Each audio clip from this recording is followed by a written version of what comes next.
2002, Gabrielle Wortman avait été condamnée pour voie de fait. En 2010, la police l'avait soupçonnée d'avoir menacé ses parents. Son père se rappelle avoir dit à la police que Wortman possédait des armes à feu. En 2011, une autre information est transmise aux autorités.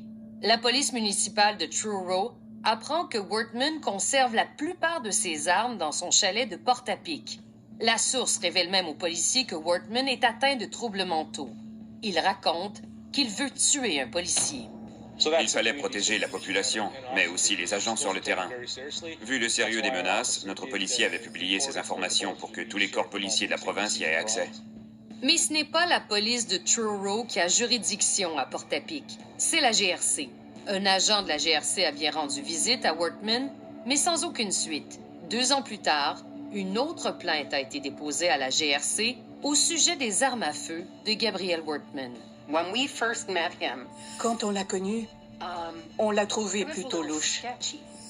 Il avait appris que moi et mon mari étions dans les forces armées. Et il nous a montré toutes ses armes, des armes illégales. Et en plus, il nous a demandé si on pouvait lui procurer des armes et des munitions militaires. Nous lui avons dit, non, vous n'avez pas le droit. C'est illégal. Madame Forbes a informé la GRC au sujet des armes et a aussi déclaré que Wortman battait sa conjointe. Vous ont-ils dit qu'ils enquêteraient? Ils n'ont pas dit qu'ils ouvriraient une enquête, mais qu'ils allaient suivre le dossier. Et ils ont ajouté qu'ils ne pourraient sans doute rien faire, parce que je ne leur avais pas fourni de preuves qu'ils possédaient bel et bien ces armes, comme des photos.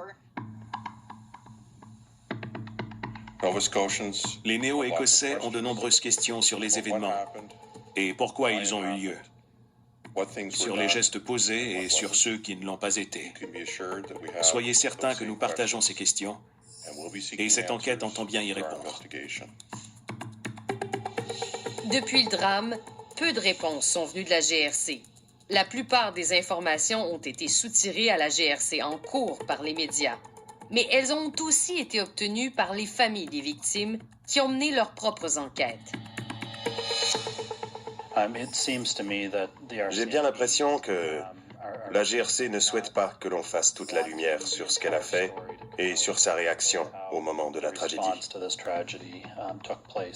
Pourquoi ne pas faire toute la lumière?